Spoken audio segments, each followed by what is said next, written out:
नमस्कार. आज शिवजयंती आहे. छत्रपती शिवाजी महाराज आपले सर्वांचेच आदर्श आहेत. आपण त्यांच्यापासून खूप काही गोष्टी शिकत आलेलो आहोत. त्यांच्या आयुष्यातून आपल्याला शिकण्यासारख्या बऱ्याच गोष्टी मिळतात.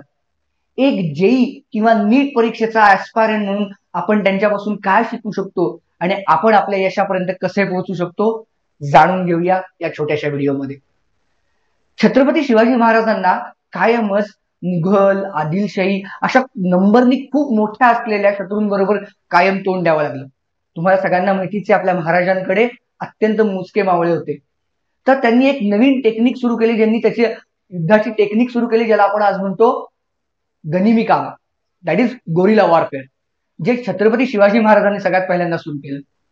त्याचा वापर करून कमी मावळे 100-200 मावळे घेऊन सुद्धा हजारोंच्या शत्रूंवरती ते तुटून पडले आणि त्यांनी तिचा विजय मिळवला. हीच गोष्ट आपण आपल्या अभ्यासाबाबत पण करू शकतो ना.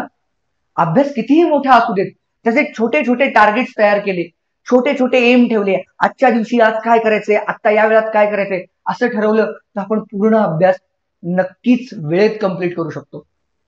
शिवाजी महाराजांचा मला आवडणारा सगळ्यात महत्वाचा मुद्दा म्हणजे त्यांचं टाइम मॅनेजमेंट. आणि कुठल्याही कॉम्पिटेटिव्ह एक्झामची प्रिपरेशन करणाऱ्या स्टुडंटच्या समोर राहणारा सगळ्यात मोठा प्रश्न असतो तो टाइम मॅनेजमेंट.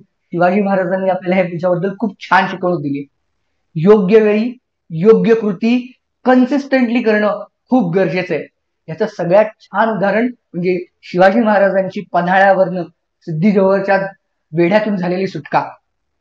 योग्य वेळ रात्रीची साधून आणि निवडक मावळ्यांबरोबर मध्ये कुठेही न थांबता न थकता आपल्या टार्गेट पर्यंत म्हणजे विशाळगडापर्यंत पोहोचले. आपण पण हेच करू शकतो. आपण रोज अभ्यास करू शकतो, मध्ये न थकता न थांबता.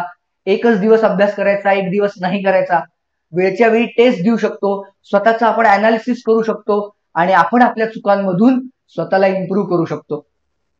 ह्या अशा 2 मला आवडलेल्या गोष्टी आहेत, ज्या तुम्हाला नक्कीच तुमच्या एक्झामसाठी, एक्झाम प्रिपरेशनसाठी हेल्प करतील. Thank you very much. पुन्हा एकदा आपण छत्रपती शिवाजी महाराजांना आदराने वंदन करू. त्यांच्यापासून शिकलेल्या गोष्टी आपण आपल्या आयुष्यात बाळगण्याचा प्रयत्न करू. धन्यवाद.